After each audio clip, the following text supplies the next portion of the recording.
దయగల తండ్రి, నువ్వెంతైనా నమ్మదగిన దేవుడవు,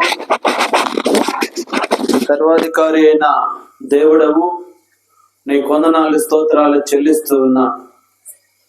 నీ మెలడైన స్వరమిచ్చి మాతో మాట్లాడి మమ్మలను బలపరచవలసిందిగా నీ సన్నిధిలో ప్రార్థిస్తూ మా ప్రార్థన అంగీకరించమని నీ దాసుని మరుగు చేయనైనా. దగ్గర ఉన్న వారేమి, దూరం ఉన్న వారేమి, ప్రతి ఒక్కరితో మీరే ముచ్చరించి మాట్లాడి సహాయం చేయమని యేసయ్య నామం పేరిట అడిగి వేడుకొనుచున్నాం తండ్రి, ఆమేన్.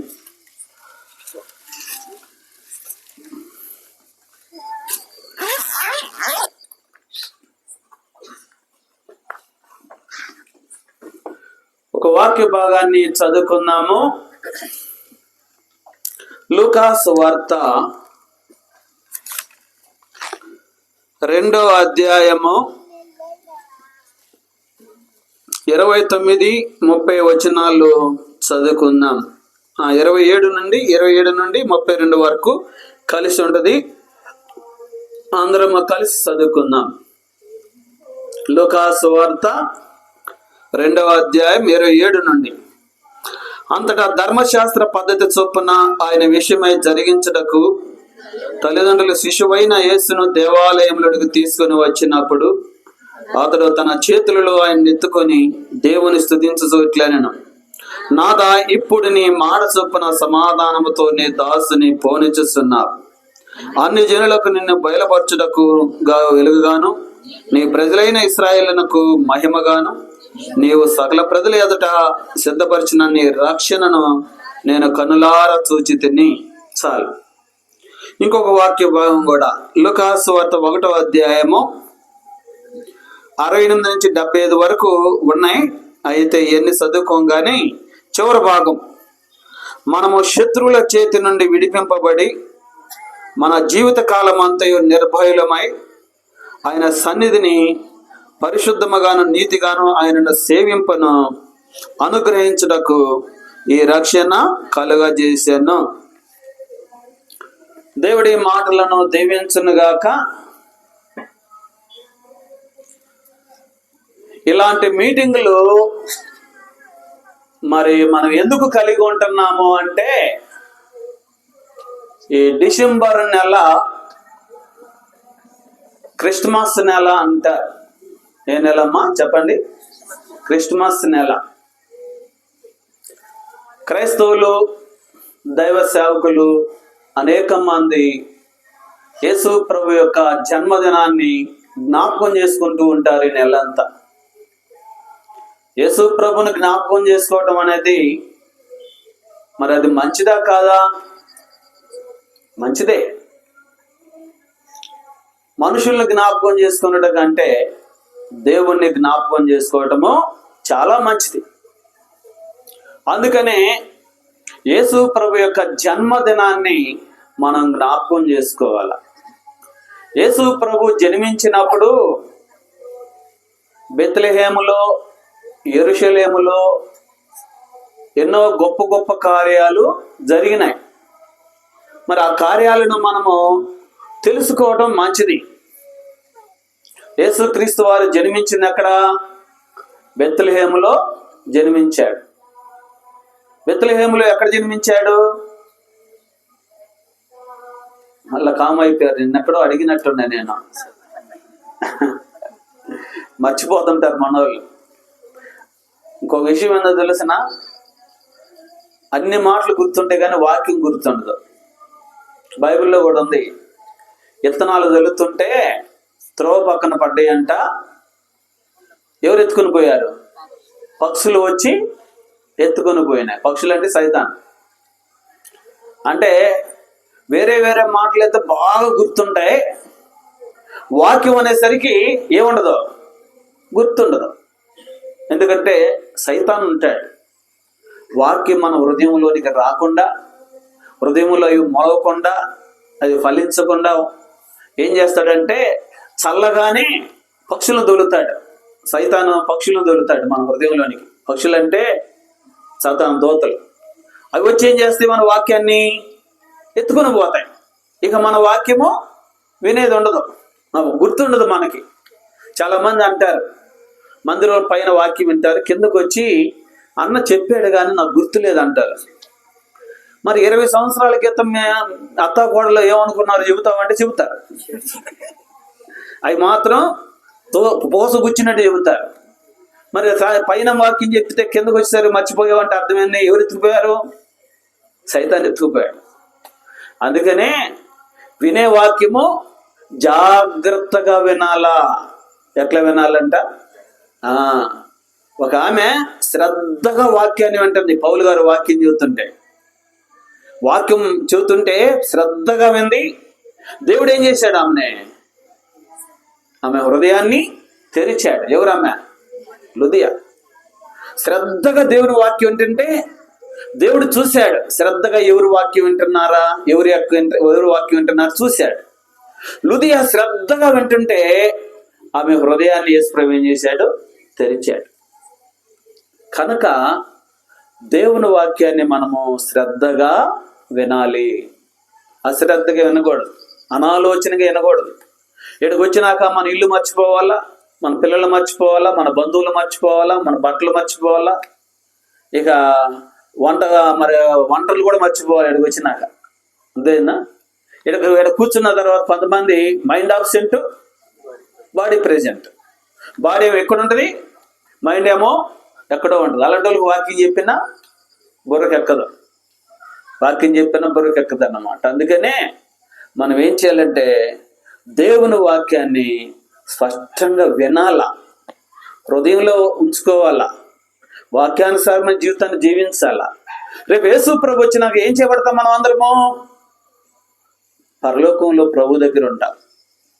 వాక్యానికి హృదయంలో స్థానం వేయకపోతే దేవుని యొక్క రాజ్యంలో మనము చేరలేము. అందుకనే వాక్యం చాలా ముఖ్యమైనది. సరే, ఈ సమయంలో చదువుకున్న భాగానికి వెళితే యేసుక్రీస్తు వారు భూమి మీద మరి బెత్లెహేములో ఆయన జన్మించాడు. సత్రంలో జన్మించినట్లుగా లేఖనాలు మనకు అర్థమవుతున్నాయి. పుట్టిందేమో సత్రంలో. యేసు ప్రభుని ఎక్కడ పరుండి పెట్టారు? మరి ఎడవేడు పరుండి పెట్టారు, పశువుల తొట్టిలో పరుండి పెట్టారు. సత్రంలో స్థలం లేదంట. అంటే నాకు తెలిసి యోసేపుకి ఇల్లు కూడా లేదేమో అనిపిస్తుంది. యోసేపుకి ఏమీ లేదు. మనకన్నా ఇల్లు ఉన్నాయా లేవా? ఉన్నాయన్నా? అందరికి ఇల్లు ఉన్నాయి. ఇల్లు లేకపోతే పోరాడైనా తెచ్చుకుంటాం. ఎందుకు? మనకి ఇల్లు కావాలని. మరి యోసేపు మరి సత్రంలోకి ఎందుకున్నాడు? సత్రంలో ఎందుకున్నాడు? మరియమ్మ సత్రంలోకి వెళ్ళింది. ఎందుకు వెళ్ళింది అంటే యోసేపుకి ఏమి లేదు, ఇల్లు కూడా లేదు అని అర్థం. యోసేపుకి ఇల్లు కూడా లేదు. మరి మరియమ్మ సత్రంలో ఉంది. సత్రంలోనే బిడ్డను కందంటే అంటే ఎంత మరి యేసుక్రీస్తు వారు ఎంత పేదవాడుగా జన్మించాడో ఇప్పుడు పాడుకున్నాం కదా. పేద నరుని రూపము ధరించి యేసురాజు నీ చెంత నిలిసే. కాబట్టి యేసు ప్రభు ఎట్లా పుట్టాడు? పేదవాడుగా పుట్టాడు. ఎట్లాంటి పేదవాడు అంటే నిరుపేదవాడు. ఎంత నిరుపేద అంటే పశువుల తొట్టిలో పరుండి పెట్టిందంటే ఎవరిని? యేసు ప్రభుని మరియమ్మ. పశువుల తొట్టి అంటే ఎవరైనా తన బిడ్డలు పశువుల తొట్టిలో పెట్టుకుంటారమ్మా? అంటే పశువుల తొట్టి అక్కడ మరి భయంకరమైన స్మెల్ వస్తుంది, దుర్వాసన వస్తుంది. అట్లాంటి పశువుల తొట్టిలో యేసు ప్రభుని పరుండి పెట్టారు. ఆయనకి గుడ్డలు కూడా ఏం చుట్టారు? పొత్తి గుడ్డలు చుట్టింది ఆమె. పొత్తి గుడ్డలు చుట్టింది అంటే దీన్ని బట్టి మనకు అర్థమవుతుంది ఏంటంటే మరియమ్మ కూడా ఏ బట్టలు కూడా రెడీ చేసుకోలేదు. అంటే లేవేమో ఒకవేళ. దేవుడు ఈ కుటుంబాన్ని ఎందుకు ఎన్నుకున్నాడు? నిరుపేద కుటుంబాన్ని ఎందుకు ఎన్నుకున్నాడు? యేసు ప్రభు ఆ కుటుంబంలో ఎందుకు జన్మించాల్సి వచ్చిందంటే, ఒక విధంగా చెప్పాలంటే భూమి మీద ఉన్న పేదోళ్ళందరికంటే పేద కుటుంబం ఏదంటే ఎవరి కుటుంబం? మరియమ్మ కుటుంబమే. అందుకే పేదలందరికీ అందుబాటులో ఉండడానికి, ధనవంతులందరికీ అందుబాటులో ఉండడానికి యేసు ప్రభు ఎట్లా పుట్టాడంటే పేదవాడుగా పుట్టాడు. ఒకవేళ ధనవంతుల ఇళ్ళలో పుడితే ఏమనుకుంటారంటే పేదోళ్ళు ఏమంటారు? ఆయన ఎందుకయ్యా ధనవంతుల ఇళ్ళలో పుట్టాడు అనుకుంటారు. ఇంకెవరు అంటారంటే ఆయనకేం తక్కువ, పేదోళ్ళు మరి ధనవంతులలో పుట్టాడు అంటారు. అందుకనే ప్రభు ఆయన పేదవాడుగా పుట్టాడు, పేదవాడుగా జీవించాడు, పేదవాడుగానే చనిపోయాడు. కనుక ఇక్కడ మనం చూస్తుంది ఏంటంటే యేసుక్రీస్తు వారు ఎవరయ్యా అంటే పేదవాడుగా జన్మించాడు. సరే, యేసు ప్రభు జన్మించిన తర్వాత 8వ రోజున ఏడకు తీసుకెళ్లారు చెప్పండి. 8వ రోజున ఏడకు తీసుకెళ్లారు అమ్మా? సరే, సత్రంలో జన్మించింది, సత్రంలో యేసు ప్రభుకు జన్మనిచ్చింది మరియమ్మ, పశువుల తొట్టులో 12 పెట్టబడ్డారు. మరి 8 రోజుల తర్వాత యెరూషలేముకి వెళ్ళింది. యెరూషలేములో దేవుని మందిరం ఉంది. ఆ మందిరానికి ఎందుకు తీసుకెళ్ళిందో తెలుసిన? ఇశ్రాయేలీలు 8వ దినాన సున్నతి చేస్తారు. ఏం చేస్తారు చెప్పండి? సున్నతి చేస్తారు. 8వ దినాన సున్నతి చేస్తారు. యేసు ప్రభువు కూడా సున్నతి చేయడానికి మందిరానికి తీసుకుని వెళ్ళారు. ఇశ్రాయేలీలు సున్నతి ఆచారం ఒకటి ఉంది. అబ్రాహాముతో చెప్పాడు దేవుడు, అబ్రాహ్మా, నా సన్నిధిలో నిందారహితుడు వెండు, నేను నిన్ను ఆశీర్వదిస్తాను, నీ సంతానాన్ని ఆశీర్వదిస్తాను. అయితే నీకు నాకు ఒక నిబంధన ఉండాలా, నేను నీకు దేవుడిగా ఉంటాను, మీరు నాకు పిల్లలుగా ఉండాలంటే మీ కుటుంబంలో ప్రతి ఒక్కరూ సున్నతి చేయించుకోవాలా. ఈ సున్నతి నిబంధన అనేది తరతరాలకు ఉండాలి. ఎన్ని తరాలకి? తరతరాలకి.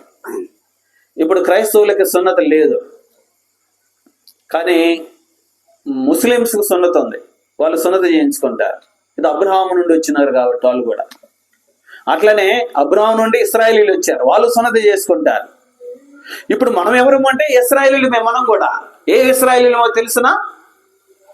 ఆత్మ సంబంధం ఇశ్రాయేలీలు. మనకి సున్నతి మనం కూడా సున్నతి చేయించుకోవాలి లెక్క ప్రకారం అయితే ఆ సున్నతి యేసు ప్రభువు జరిగిపోయిన సిలువలో.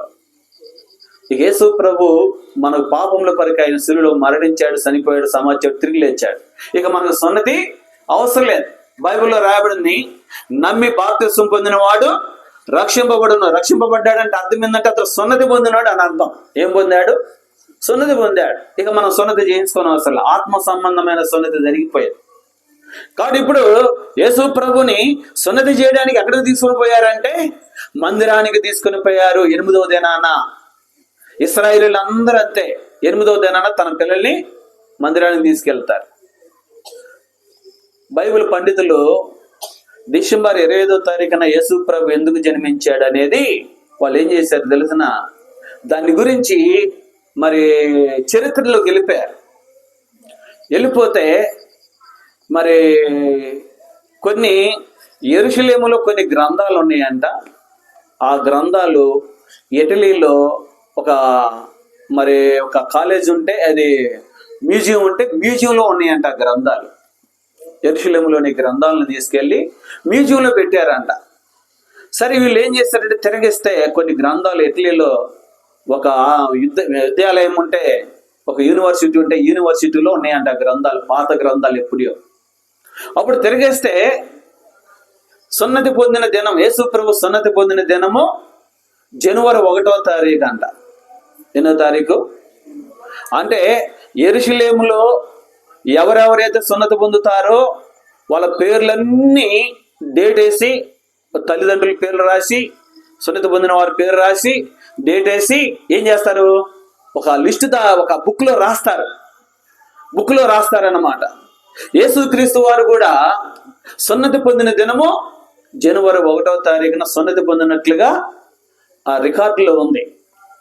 జనవరి 1వ తారీఖున యేసు ప్రభు సున్నతి పొందాడు. ఇప్పుడు జనవరి 1వ తారీఖు ఎన్నో రోజు యేసు ప్రభుకి? 8వ రోజు. జనవరి 1వ తారీఖున యేసు ప్రభు సున్నతి పొందాడు. మరి 8వ రోజు అది. మరి 8 రోజులు వెనక్కి వచ్చారు. వెనక్కి వస్తే డిసెంబర్ 25వ తారీఖు అనేది యేసు ప్రభు జన్మదినం. అప్పుడు బైబిల్ పండితులు డిసెంబర్ 25 అనేది యేసు ప్రభు జన్మదినం అని వాళ్ళు చేసి అప్పటి నుండి డిసెంబర్ 25వ తారీఖున మరి క్రిస్మస్ జరుపుకుంటారు.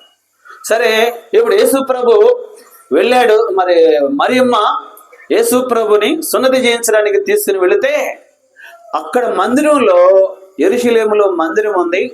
మందిరంలో రకరకాల మనుషులు ఉన్నారు. వారిలో సిమియోన్ ఉన్నాడు. ఎవరు అతని పేరు? సిమియోన్.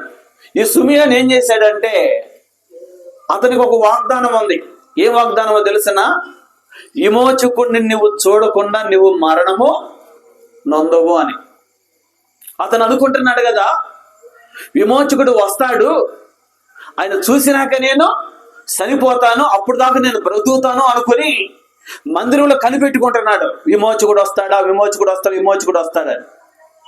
అప్పుడు మరియమ్మ తన కుమారుణ్ణి తీసుకొని మందిరంలోకి వెళ్ళగానే సిమియోను ఇప్పటి నుంచో కనిపెట్టుకుంటున్నాడు.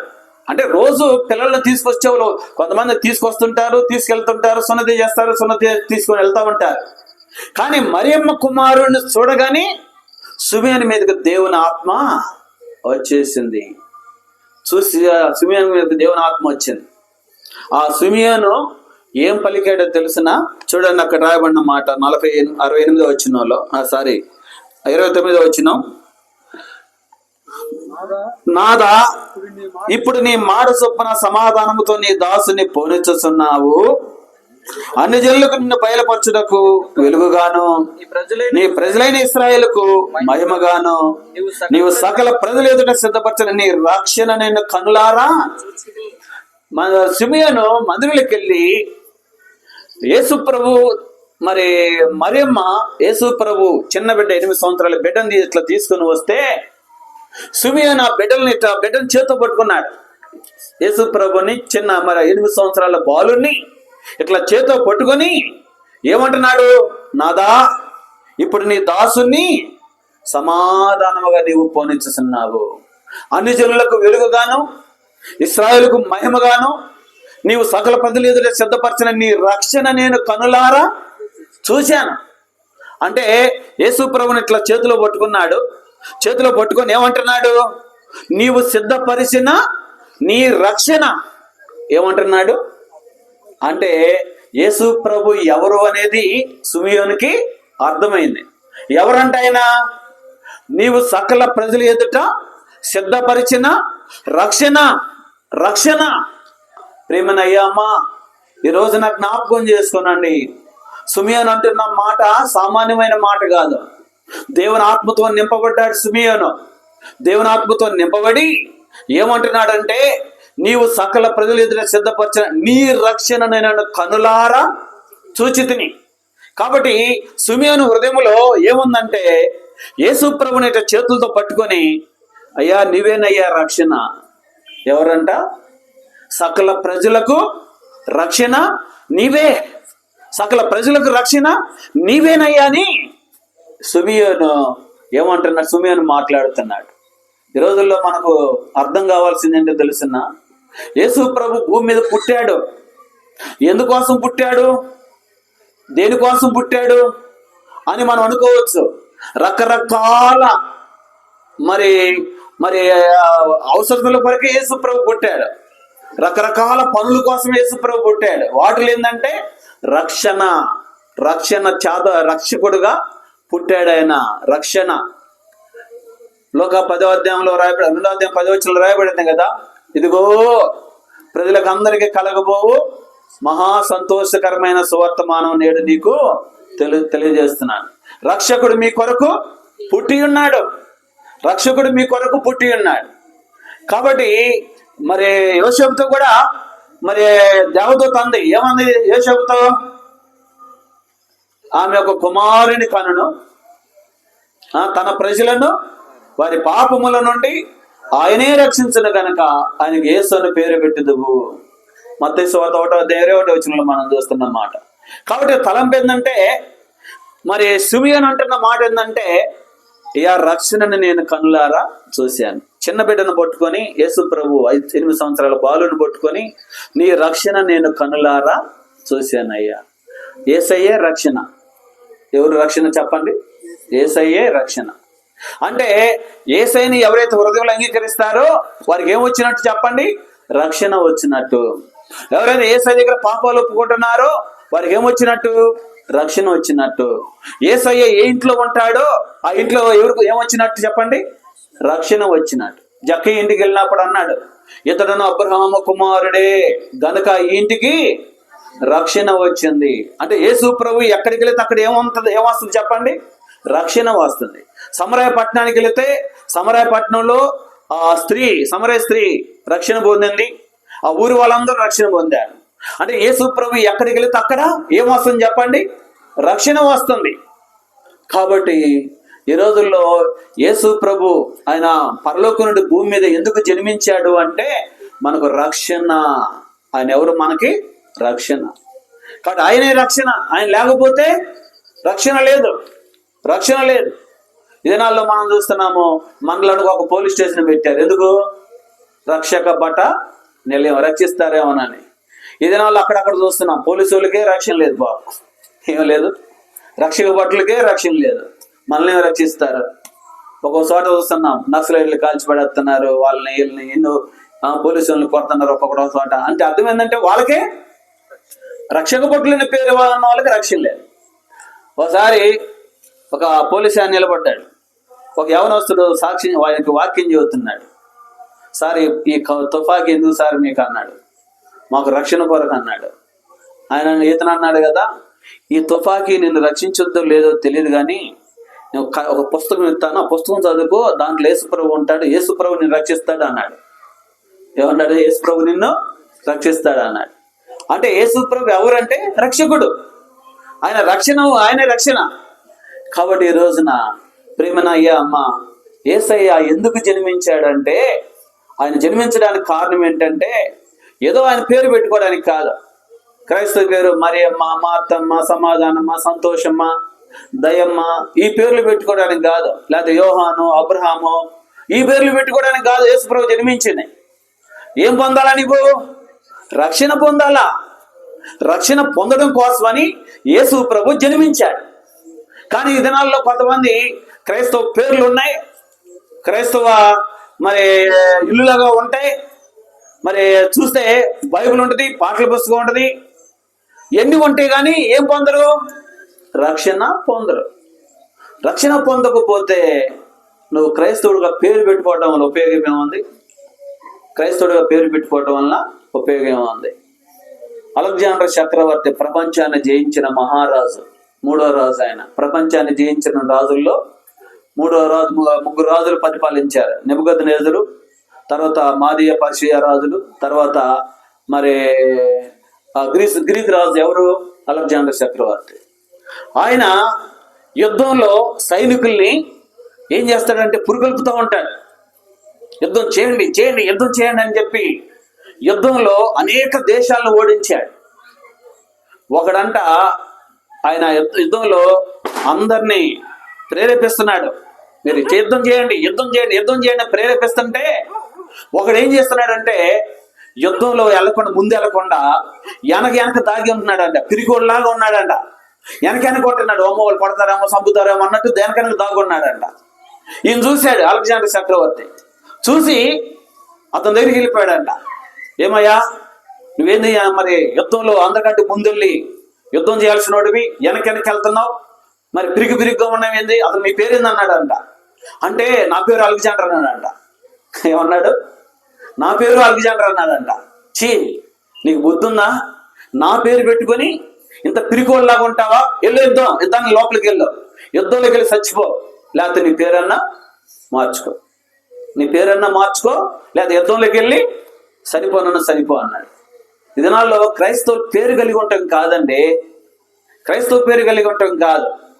ఒకసారి హిందువులకు సువార్త చెబుతుంటే ఒక ఆయన అన్నాడు, సార్ మాకెందుకు సార్ మా సువార్త చెప్పేది, ఆ యేసు అని పేరు పెట్టుకున్నాడు ఒక ఆయన, లెగిస్తే ఇక్కడ సారాసాబు దగ్గరే ఉంటాడు సార్. అతను ఏడుంటాడు? మరి ఆ యేసు ప్రభు యేసు అని పేరు పెట్టుకున్నాడు, ఎక్కడుంటాడు? సారాసాబు దగ్గరే ఉంటాడు. అతనికి చెప్పండి సార్ మాకెందుకు అంటున్నారు. అంటే వీళ్ళు పేర్లు పెట్టుకుంటారే కానీ జీవితము మారదు, హృదయం మారదు.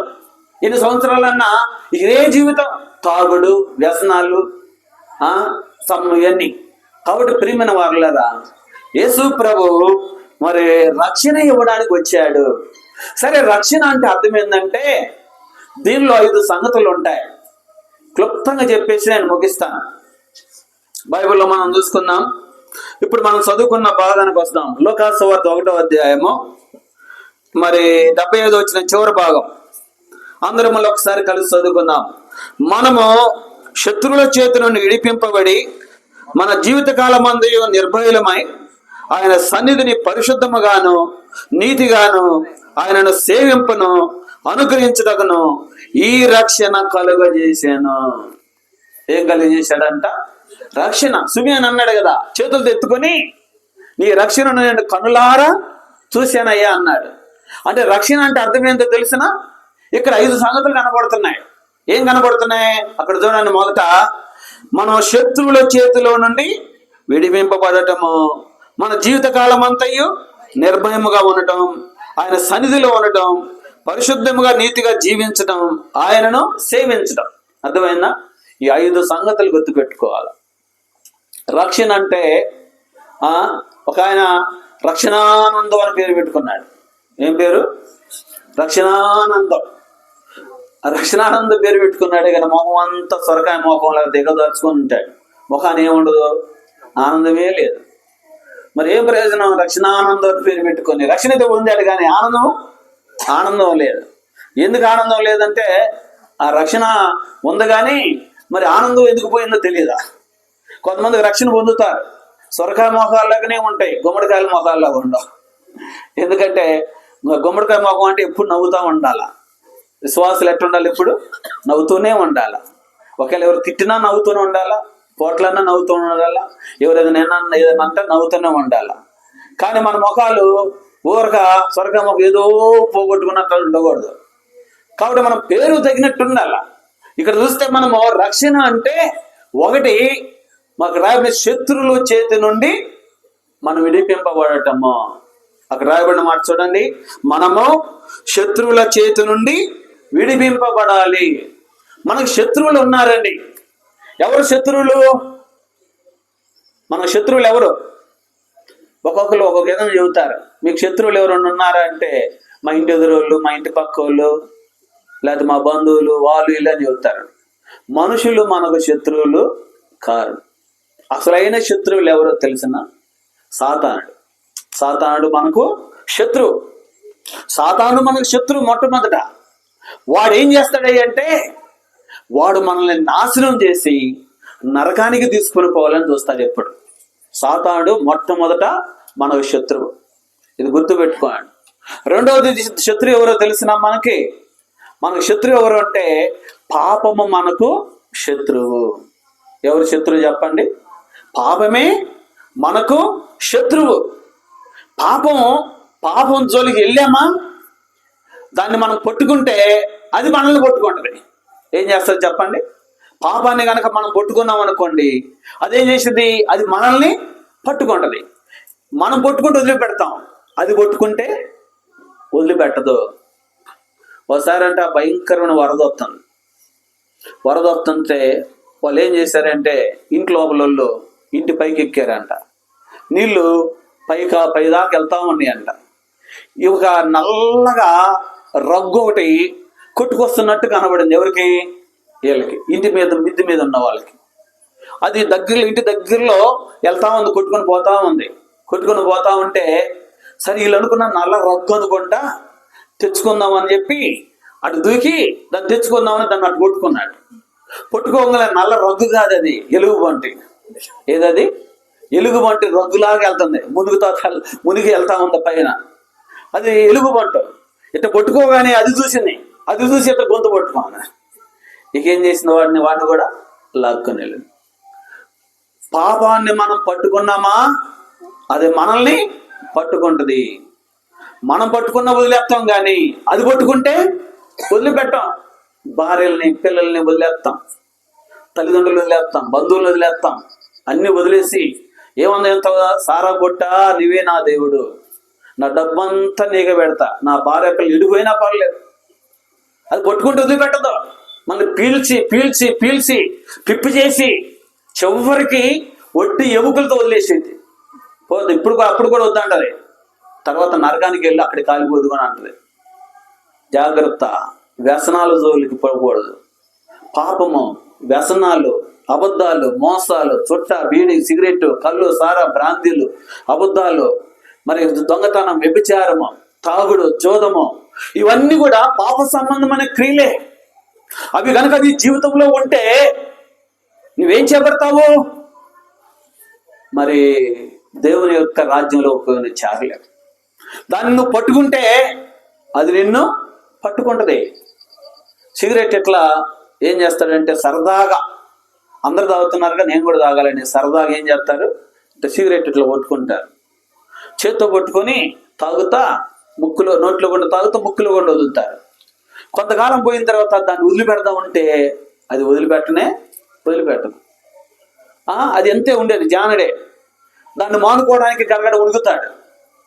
మరి ఎత్తుగా లావు ఉన్నవాడు కూడా దాన్ని చూసి గజ జరుగుతుంది. ఎందుకంటే అది పట్టుకుంటూ వదిలిపెట్టదు. ఈ రోజుల్లో ప్రియమైన సహోదరుడా, సహోదరి, నీ జీవితంలో గుర్తుంచుకో, ఏ పాపము నిన్ను పట్టుకుంటుందో, ఏ వ్యసనము నిన్ను పట్టుకుంటుందో, ఏ దోషము నిన్ను పట్టుకుంటుందో దాని నుంచి నువ్వేం చెప్పడాలా? విడుదల పొందాలా. ఎవరు విడిపిస్తారు? నిన్ను విడిపించడానికే యేసుక్రీస్తు రక్షకుడుగా పుట్టాడు. ఆయన దగ్గర పశ్చాత్తాపడాల. ప్రభువా, నా హృదయంలో ఈ పాపాలు ఉన్నాయ్యా, తీసేయాలి. కాబట్టి మొట్టమొదటి శత్రువు ఎవరంటే, ఒకటి సైతాను మన శత్రువు, రెండోది మరి పాపము మన శత్రువు, మూడోది మరణము మనకు శత్రువు. ఎవరండి? రెఫరెన్స్లు ఉన్నాయి. మరి 1 పేతురు 5వ అధ్యాయంలో మీ విరోధి అయిన అపవాది అని ఉంది. పాపం ఎవరు అంటే 1 పేతురు 2వ అధ్యాయం 16వ వచనంలో పాపము మనకు విరోధి. మూడోదిగా మరి మనం చూస్తున్న మరణం 1 కొరింథీ 15వ అధ్యాయంలో మరణము మనకు శత్రువు అంట. మరణం మనకు శత్రువు. మరణం మనల్ని పట్టుకుంటే ఏం చేస్తుంది? ఈడ్చుకుని పోద్ది మరణానికి. మరణం అంటే ఏ మరణం? మామూలు మరణం కాదు, శరీర మరణం కాదు, ఆత్మ మరణం, నరకం, అగ్నిగుండం. కాబట్టి మన కోసం 3 శత్రువులు కనిపెట్టుకుంటున్నారు. సాతానుడు ఎప్పుడు కనిపెట్టుకుంటాడు, ఈయన్ని ఏదో ఒక రీతిగా నేను నరకాన్ని తీసుకోవాలా, పట్టుకోవాలా, తీసుకుని పోవాలని. పాపం కూడా మనల్ని పట్టుకుంటది. పాపం కూడా పొంచి ఉంటది.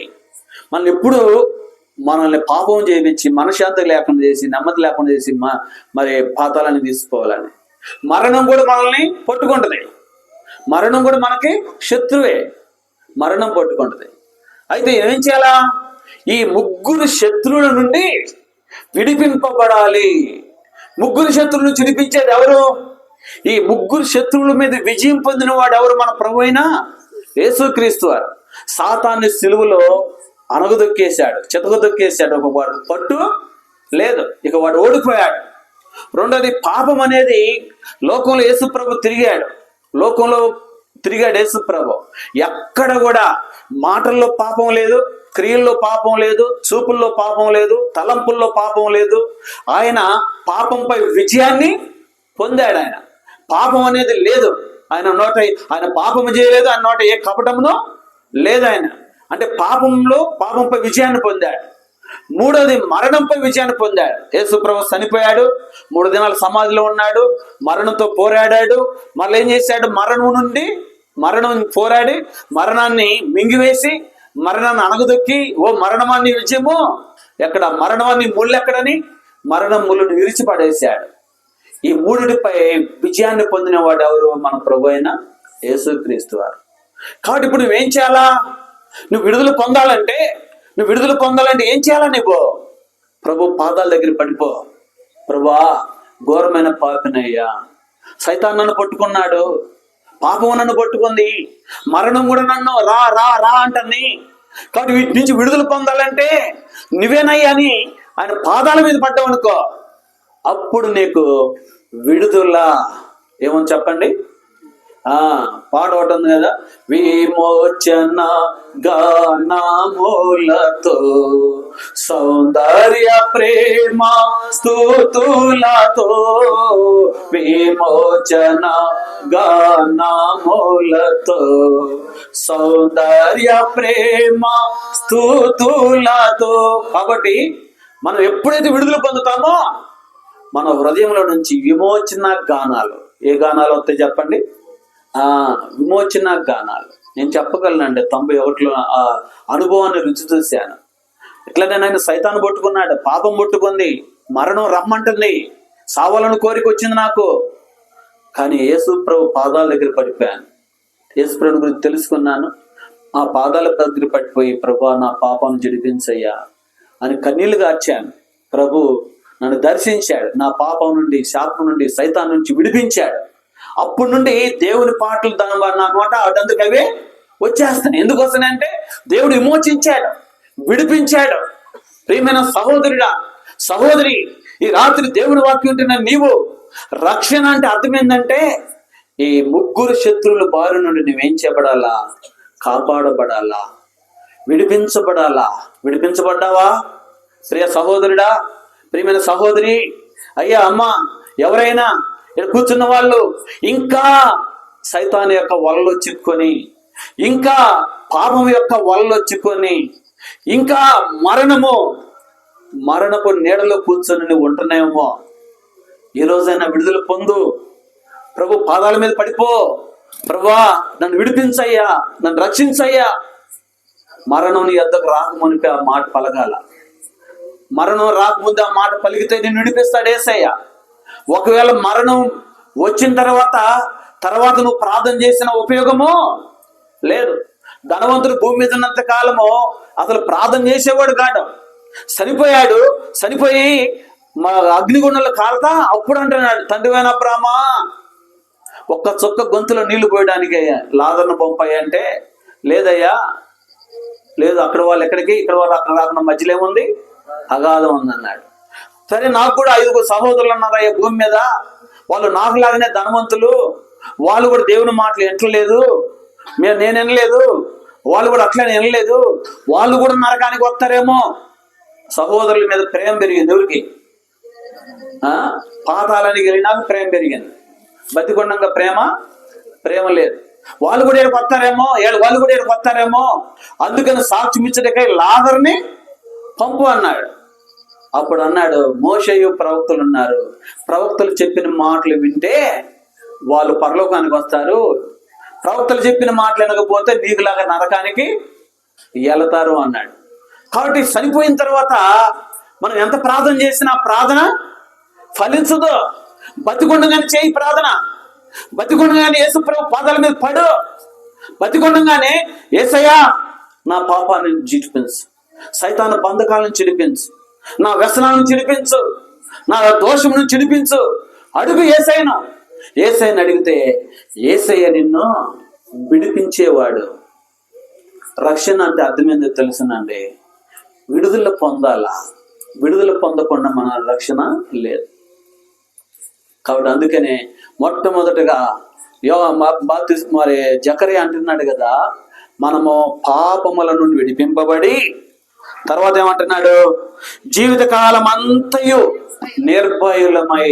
ఎట్లా ఉండాలంటే చెప్పండి, జీవితకాలం అంతయు నిర్భయులు అంటే భయము లేకుండా, అంటే భయపడనాల్సిన అవసరం లేదు. కాబట్టి యేసు ప్రభు విడిపించిన తర్వాత ఎవ్వరికి భయపడిన అవసరం లేదు. దేవుడు మనకి ధైర్యం ఇస్తాడు. యేసు ప్రభు మనకి ఏమిస్తాడు? ఎందుకు యేసు ప్రభు పుట్టాడంటే రక్షణ ఇవ్వడానికి. రక్షణ అంటే అర్థం ఏంటంటే ముగ్గురు శత్రువులను చిడిపించడం. రెండోది మనల్ని ధైర్యపరుస్తున్నాడు. ఎందుకు ధైర్యమో తెలిసిన, ఈ ముగ్గురు శత్రువులు దూరం చేశాడు, మళ్ళీ వాళ్ళు వస్తారేమో అని భయపడకూడదు. ఎట్టుండాలి? మనము నిర్భయముగా ఉండాలా. దేవుడు మనల్ని ధైర్యపరచడానికి యేసు ప్రభు వారు రక్షణ కలగజేశాడు. ధైర్యంగా ఉంటున్నావా? బైబిల్లో పాతాళానికి వెళ్ళేవాళ్ళు, నరకానికి వెళ్ళేవారు లిస్ట్ ఉంది. ఆ లిస్టులో మొట్టమొదటి లిస్ట్ ఎవరు వాళ్ళు? పిరికివారును మొట్టమొదటి లిస్ట్ ఎవరిది? పిరికివారు, అవిశ్వాసులు, అసహ్యులు, నరహంతకులు, వ్యభిచారులు, మాంత్రికులు, మరి విగ్రహారాధికులు, అబద్ధికులు, అందరూ మొట్టమొదటి లిస్ట్ ఎవరు? పిరికోళ్ళు దేవుని రాజ్యంలో చేరరు. మందిరానికి రండి అంటే నేను ఉండలేనులే అన్న, మందిరానికి వచ్చి నా వల్ల కాదులే అంటారు, ఉండలేను అంటారు. ఎందుకు ఉండలేవు? పిరికోడివి. దేవుని మందిరానికి వస్తే ఎందుకు ఉండలేవు? ఈ దినాల్లో ఎక్కడ కానీ ధైర్యంగా వెళ్తారు, కానీ మందిరానికి అనేసరికి తిరుగుతున్నాం. తిరుగోళ్ళు దేవుని రాజ్యంలో చేరలేరు. పాతాళానికి వెళ్ళే వారిలో కూడా ముందు పరిగెత్తేది ఎవరంటే తిరుగోళ్ళు పరిగెత్తారు పాతాళానికి, నరకానికి. అందుకనే యేసుప్రభు అంటున్న మాట ఏంటంటే, నేను ఇచ్చే రక్షణ పొందండి. మీరు ఎట్లా ఉంటారు తెలుసునా? నిర్భయముగా ఉంటారు. ఎట్లా ఉంటారు? నిర్భయముగా. ఇక దేనికి నువ్వు భయపడనా అవసరం లేదు, దేనికి భయపడిన అవసరం లేదు. మూడోది ఏమంటున్నాడు చూడండి, ఆయన సన్నిధి. ఏమని చెప్పండి? అందరూ నాదే చెప్పండి. ఆయన సన్నిధిని. ఎక్కడ ఉండాలంట? ఆయన సన్నిధిలో ఉండాలి. రక్షణ పొందడం అంటే వెళ్ళిపోవడం కాదు, బాప్తిజం తీసుకొని మళ్ళీ వెళ్ళిపోవడం కాదు. ఎప్పుడు ఆయన సన్నిధిలో ఉండాలి. సన్నిధి అంటే అర్థం ఏంటంటే, దేవుడు ఉండే ప్రదేశాన్ని ఏమంటారు? సన్నిధి అంటారు. మోషే కొండ మీదకి వెళ్ళాడు. ఆడ పొద కాలుతుంది కానీ మండుతుంది కానీ కాలిపోలేదు.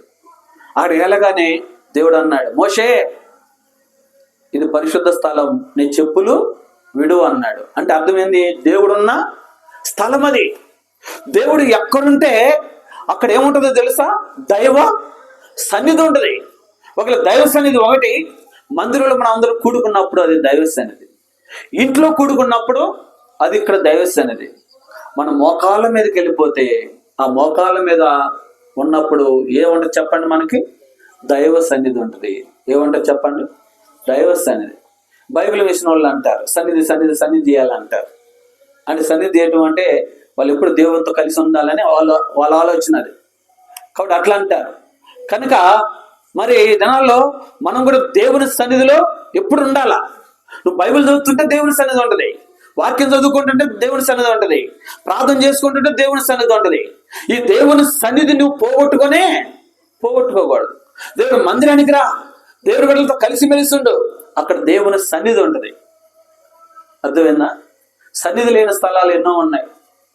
కొన్ని నెలల్లో అసలు బైబిల్ ఉండదు, వాక్యం ఉండదు, ప్రార్థన ఉండదు, అక్కడ దైవ సన్నిధి ఉండదు. ఎవరి సన్నిధి ఉంటుందో తెలుసా?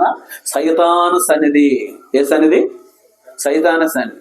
సైతాన సన్నిధి ఉన్న ఇల్లు ఎట్లుంటాయో తెలుసిన?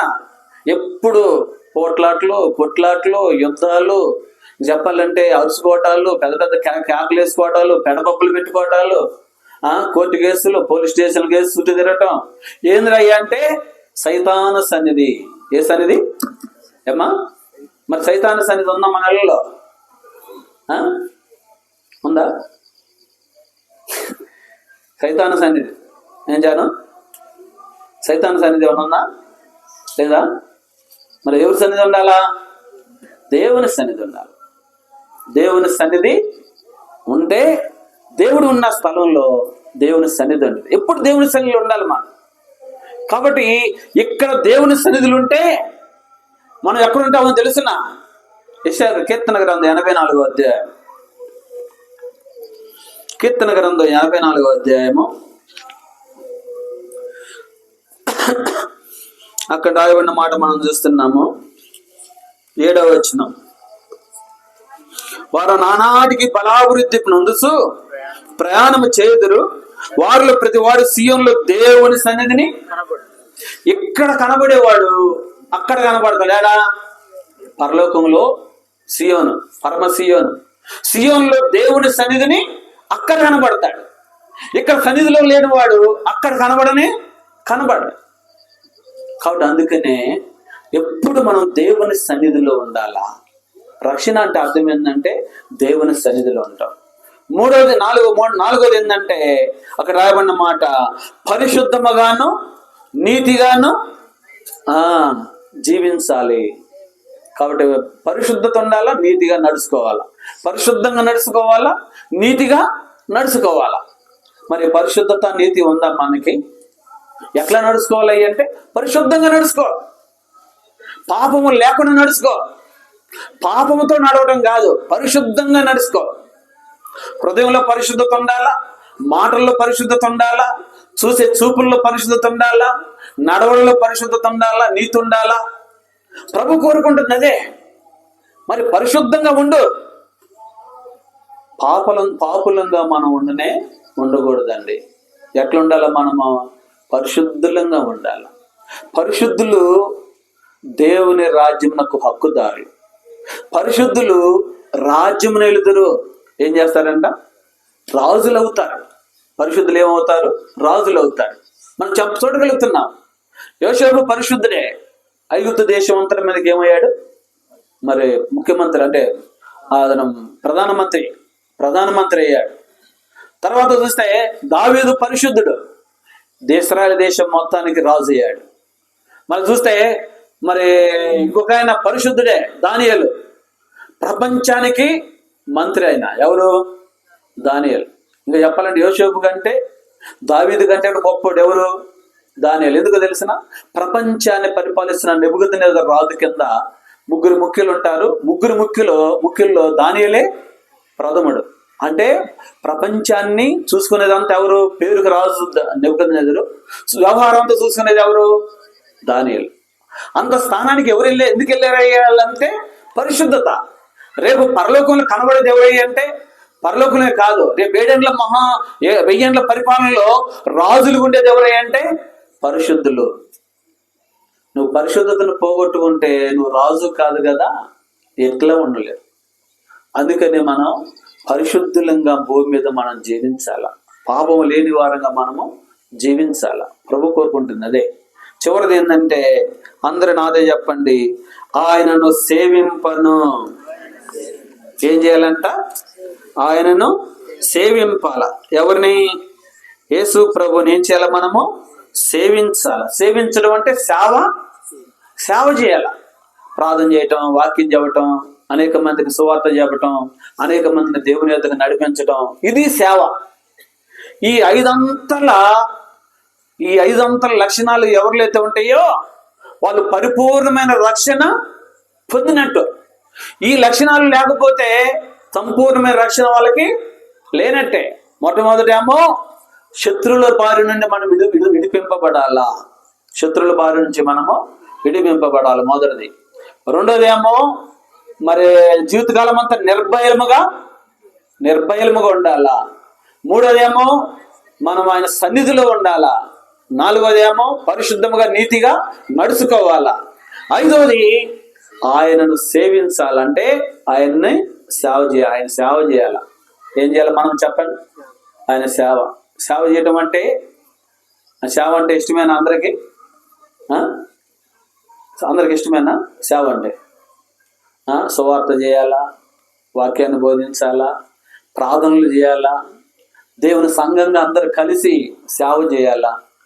సేవ చేస్తే ఒక మాట అన్నాడు తెలుసా దేవుడు? యోహాను సువార్త 12వ అధ్యాయంలో ఏమన్నాడో చూడండి. యోహాను సువార్త 12వ అధ్యాయము అక్కడ రాయబడిన మాట మరి 26వ వచనం, 12:26, ఒకడు నన్ను సేవించిన ఎడల నన్ను వెంబడించాలా. ఎవరిని వెంబడించాలంట? ఒకడు ఒకవేళ సేవ చేయాలనుకున్నాడు అనుకో, ఎవరిని వెంబడించాలి? నన్ను వెంబడించండి. సేవ చేసే వాళ్ళు ఎవరిని వెంబడించాలో తెలుసా అండి? యేసయ్యని వెంబడించాలా. యేసయ్య ఎక్కడికి వెళితే అక్కడికి వెళ్ళాలి. డబ్బుని వెంబడించకూడదు, మనుషుల్ని వెంబడించకూడదు. ఎవరిని వెంబడించాలా? యేసయ్యని వెంబడించాలా. ఒకడు నన్ను సేవించిన ఎడల నన్ను వెంబడించవలెను. అప్పుడు నేను ఎక్కడ ఉందునో అక్కడ నా సేవకుడు ఉండును. యేసుప్రభు ఎక్కడెక్కడ ఉన్నాడు చెప్పండి? భూమి మీద ఉన్నప్పుడు ఏమా అరణ్యంలో ఉన్నాడు యేసుప్రభు. ఉన్నాడా లేదా? అరణ్యంలో లేడా? బైబిల్లో లేదా అరణ్యంలో ఉన్నట్టు? అరణ్యంలో మీటింగ్ పెడితే 3 రోజులు జనం పిచ్చిగా వచ్చారు. బహుజన సమూహం వచ్చారు. వస్తే 5 రొట్టెలు 2 చేపలు ఎక్కడ పంచిపెట్టింది? అరణ్యంలో. యేసుప్రభు అరణ్యంలో ఉన్నాడు. ఇంకా చెప్పాలంటే సముద్ర తీరాన్ని ఉన్నాడు యేసుప్రభు. ఒక్కోసారి అడవిలో మరి చూస్తే పొద్దున్నే లేచి వెళ్ళిపోయేవాడు అరణ్యానికి. కొండ మీద ఉండేవాడు. ఒక్కోసారి ఆయనకి ఏం ఇంట్లో ఉండడా అంటే ఆయనకి ఇల్లు లేదు. ఎవరికి? ఆయనకి ఏమి లేదు? ఇల్లు లేదు. ఇల్లు ఎందుకు లేదు యేసుప్రభుకి? ప్రభు అన్నాడు, నక్కలకు గొర్రెలు ఉన్నాయి, మరి ఆకాశ పక్షులకు గూళ్ళు ఉన్నాయి, నక్కలకు గొర్రెలు ఉన్నాయి, కానీ మనుషుకు నేను నివసించడానికి స్థలం లేదన్నాడు. ఒక వ్యక్తి వచ్చి యేసయ్య దగ్గరికి, యేసయ్య నీతో పాటు నేను కూడా సేవ చేస్తానయ్యా, నీతో వస్తానయ్యా అన్నాడు. వెనక దిగి చూశాడు. అయ్యా, నక్కలకు బొర్రెలు ఉన్నాయి, ఆకాశ పక్షులకు గూళ్ళు ఉన్నాయి, మనుషు కుమారుని నేను నివసించడానికి స్థలం లేదంటే, అట్టన నీకే లేకపోతే నాకేమి ఇస్తావయ్యా అని చెప్పి వెళ్ళిపోయాడు. ఎవరు? వెళ్ళిపోయాడు, అతను వెనక్కి వెళ్ళిపోయాడు. ఎందుకంటే యేసుప్రభు ఎందుకన్నాడు అంటే, నేను ఎక్కడుంటే నువ్వు అక్కడుండు, అట్లేదు రా అన్నాడు యేసుప్రభు. అట్లా నా వల్ల కాదు అన్నాడు, వెళ్ళిపోయాడు. అతనికి ఏం కావాలంటే సుఖం కావాలా, సౌఖ్యం కావాలా, సుఖంగా సౌఖ్యంగా ఉండేటట్లు రావాలి. ఇప్పుడు చెప్పగలను, నేను యవన కాలంలో పెళ్ళైన తర్వాత నేను సిస్టరు మంచి ఎండను కూడా లెక్క చేయకుండా వెళ్ళేవాళ్ళం సైకిల్ మీద. ఎంత కష్టపడ్డామంటే మామూలు కాదు. నేను ఒక సంవత్సరం, నాకు ఇప్పుడు బాగా గుర్తు, ఒక సంవత్సరం VBS పెట్టాను. అప్పుడు గురిజాల్లో సేవ చేస్తూ ఉన్నాను. VBS పెట్టాను. ఆ VBSకి నా మైండ్లో ఏముందంటే, అట్లీస్ట్ 500 మంది పిల్లల్ని నేను గ్యాదర్ చేయాలనుకున్నా. అప్పుడు కొత్తగా మందిరం అది, అప్పుడు మరి పరిచర్య తక్కువ, కొద్ది మంది వచ్చేవాళ్ళు. అయినా నా హృదయంలో ఏముందంటే 500 మందిని గ్యాదర్ చేయాలి. మే నెల 10వ తారీఖు నుండి, మే నెల అంటే మనకు తెలుసుగా, పల్నాడు అంటే ఎండలు ఎక్కువ. సైకిల్ వేసుకొని ఊరూరు తిరిగి, ఊరు తిరిగి ఆ పిల్లల్ని గ్యాదర్ చేసి అక్కడ ఒక ఆటో మాట్లాడి ఆ పిల్లలకి ఆటోకి డబ్బులు ఇచ్చి పిల్లలందరూ తీసుకురమ్మనేవాడిని. అట్లా చూస్తే దాదాపు కరెక్ట్గా దేవుడిని అనుకున్న దానికి 3 రోజులు VBS జరిగింది. అప్పుడు 3 రోజులే జరిగింది. ఆ 3 రోజులు VBSకి ఎంతమంది వచ్చారు తెలుసా? మందిరం ఫుల్ అయిపోయింది, 500 మంది దాటారు. ఆ ఎండకి వెళ్ళేటప్పుడు నా ముఖం నల్లగా మాడిపోయినప్పుడు అడిగాను దేవుడిని, ప్రభువా, సిలువ మీద నీ ముఖము నల్లగా మాడిపోయిందయ్యా, అయినా కానీ ఈ సేవలో సైకిల్ మీద ఎండకు తిరుగుతున్నాను, నా ముఖం మాడిపోయినా పర్లేదు అని చెప్పి నేను అట్లా ప్రార్థన చేసుకుంటూ దేవుడిని అడుక్కుంటూ వెళ్ళేవాడిని.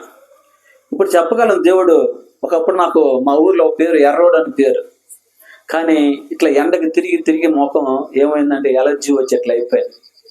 కాబట్టి ఆ విధంగా దేవుని సేవ అంటే ఓర్పు లేదు, కష్టంతో కూడింది, శ్రమతో కూడింది. ప్రభు కొరకు ప్రయాసపడాలా, కష్టపడాలా. సేవకులే కాదు, విశ్వాసులు కూడా. బైబిల్లో పౌలు గారితో పాటు అకుల ప్రిస్కిల్లాలు ఉన్నారు. వాళ్ళిద్దరు ఏం చేశారు? వాళ్ళు పగలంతా కష్టపడి పనిచేసే వాళ్ళు రాత్రికి వచ్చేసరికి సేవకులతో పాటు కలిసి పరిచర్య చేశారు. వాళ్ళు అన్ని జిల్లాల్లో సంఘాలు కట్టారు. వాళ్ళు పౌలు గారు అకుల ప్రిస్కిల్లా కలిసి అన్ని జనుల సంఘాలు, కొలసే, మరి చెప్పాలంటే ఏపీసీ, మళ్ళీ అక్కడ స్మరణ, ఈ సంఘాలన్నీ ఉన్నాయి ఆసియాలో సంఘాలు. ఎట్లా కట్టగలిగారు వీళ్ళు? సేవ. ఏం చేశారు వాళ్ళు చెప్పండి? సేవ చేశారు. నేను దినాన్ని గుర్తుంచుకుందాం ప్రియమైనయ్యా. అమ్మా, యేసయ్య మనకు గొప్ప రక్షణ ఇవ్వడానికి పుట్టాడు యేసయ్య. ఆ రక్షణలో 5 ఉన్నాయి. ఒకటి, శత్రువుల బారి నుండి మనం ఏం చేయబడాలా? విడిపింపబడాలా. రెండవది, మనము నిర్భయముగా ఉండాలా. మూడవది, మరి పరిశుద్ధంగా నీతిగా నడుచుకోవాలా. నాలుగవది, ఆయన సన్నిధి ఉండాలా. నాలుగవది పరిశుద్ధంగా నీతిగా నడుచుకోవాలా. ఐదవది, ఆయన సేవ చేయాలి. ఈ యొక్క రూపంలోకి వస్తే నువ్వు రక్షణ పొందినట్టు. అర్థమైందా? నువ్వు రక్షణ పొందినట్లు. మెట్టు ఎక్కువ విడుదల పొందాలా. పాపం నుండి, శాపం నుండి, సాతాను నుండి విడుదల పొందాలి, అదొక మెట్టు. మళ్ళీ నిర్భయంగా ఉండాలి, అదొక మెట్టు. ఇంకా మనము ఆయన సన్నిధిలో ఉండాలి, అదొక మెట్టు. పరిశుద్ధంగా నీతిగా ఉంటే ఇంకొక మెట్టు. ఇంకొకటి 5వ మెట్టు ఏంటంటే సేవ. మెట్లులోకి రావాలి, మెట్లు ఎక్కుతూ రావాలి పైకి. ఎప్పుడు ఒక మెట్టు దగ్గర ఉంటే ఎట్టు కుదిరిద్ది? 5వ మెట్టు దగ్గర కూడా మనము రావాలి. కాబట్టి అందుకని ప్రార్థన చేస్తున్నాం, ప్రభువా, నాకు రక్షణ అవసరమయ్యా, రక్షణ ఇవ్వటానికే నువ్వు పుట్టావు, నీవే రక్షణ అని నేను విన్నాను. నేను ఎంత 5 అంతల అనుభవంలోనికి నేను రావడానికి నీ రక్షణ నాకు అవసరం అయ్యా. నీ ప్రార్థన చేసుకో, యేసయ్య నీకు రక్షణ ఇస్తాడు. ఆ రక్షణ పొందామంటే ఇక నిన్ను మించిన వాడు ఎవరు ఈ లోకంలో లేరు. బైబిల్లో అన్నాడు, ఓ ఇశ్రాయేలు, నీ భాగ్యము ఎంత గొప్పది, యెహోవా రక్షించిన నిన్ను పోలినవాడు ఎవడు? నిన్ను రక్షించిన వాడు పోలినవాడు ఎవడు? మనల్ని పోలినవాడు ఎవరు కూడా లేరు. పోయిన వాళ్ళని పోలినవాడు ఎవరు లేరు. ఇప్పుడు శరీర సంబంధం ఇశ్రాయేలు జోలికి వెళ్ళాలంటే ప్రపంచానికి భయపడుతున్నారు. ఇప్పుడు ఆత్మ సంబంధం ఇశ్రాయేలీయులు మనం. ఇక మనల్ని పోలినోడు ఎవరు లేరు. బైబిల్ చెబుతుందన్నమాట. అందుకనే దేవుని బిడ్డలంగా మనం గుర్తుంచుకుందాం. దేవుని సన్నిధిలో ప్రార్థన చేద్దాం. దేవుని అడుగుదాం, ప్రభా నువ్వు ఇచ్చే రక్షణ నాకు అనుగ్రహించాయని ప్రార్థన చేసుకుందాం. అట్లా ప్రార్థన చేసుకుని దేవుని హస్తాలుగా మన జీవితాలు అప్పగించుకుందాం. ప్రార్థన చేసుకుందాం.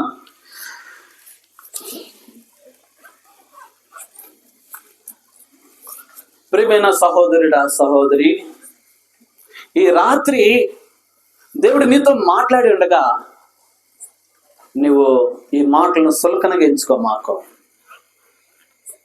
యేసయ్య పుట్టింది ఎవరి కొరకో కాదు. ఆయన ఎవరు? రక్షణ. ఆయన నీకు రక్షణ ఇవ్వడానికి పుట్టాడమ్మా. అయ్యా, నీకు రక్షణ ఇవ్వడానికి యేసయ్య పుట్టాడు. ఇది ఎరుగు. నువ్వు రక్షణ పొందకపోతే ఇప్పుడైనా ప్రభునాడు. నీకు 3 శత్రువులు ఉన్నారు. ఇది గుర్తెరుగు. యేసు ప్రభు శత్రువు కాదు సుమా, మిత్రుడైన. ఈ 3 శత్రువులు నిన్ను పట్టుకొని పాతాళానికి, నరకానికి నాశనం చేయాలని చూస్తున్నారు. యేసు ప్రభు పాదాల మీద పడి, ప్రభువా ఈ 3 శత్రువుల బారి నుంచి నన్ను కాపాడు ప్రభు అని ప్రార్థన చేసుకో. ప్రార్థన చేసుకుంటే యేసు ప్రభు నిన్ను కాపాడుతాడు. రక్షణ పొందడానికి నీ జీవితంలో తీర్మానం కూడా చేసుకో. తీర్మానం చేసుకుంటే నీ చేపట్టుకుంటాడు యేసయ్య. తీర్మానం లేకుండా వెళ్ళావనుకో, యేసయ్య నీ చెయ్యి వదిలేస్తాడు, సాతాను పట్టుకుంటాడు, వాళ్ళు లాగేస్తాడు పాతాళానికి. ఈ రోజున యేసయ్య కొరకు నేను జీవించాలా, నా ప్రభు కొరకు జీవించాలని నీ హృదయంలో తీర్మానం చేసుకో. ప్రభు సహాయం చేస్తాడు. నీ పాపాలు ఒప్పుకో, ప్రభు క్షమిస్తాడు.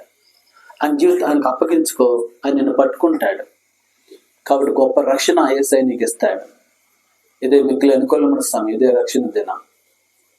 ప్రియమైన సహోదరుడా, ప్రార్థన చేసుకో. ఎవరైనా యేసయ్యా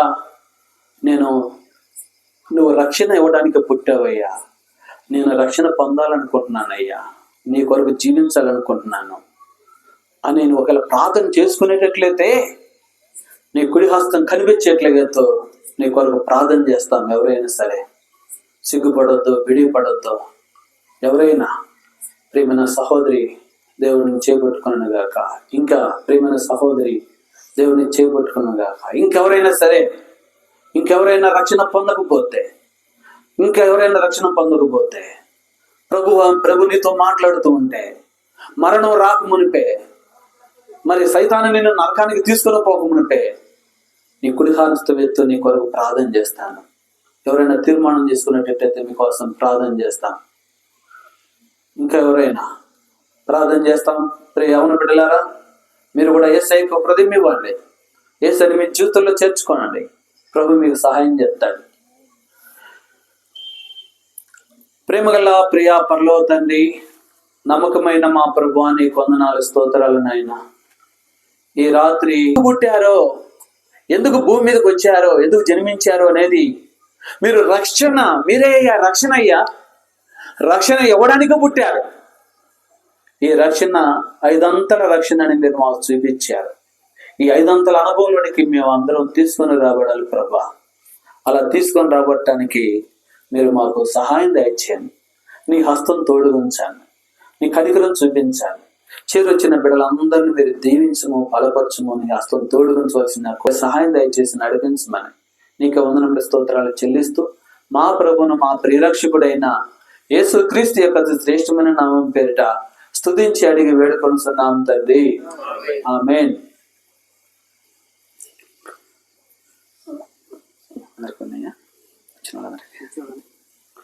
దయచేసి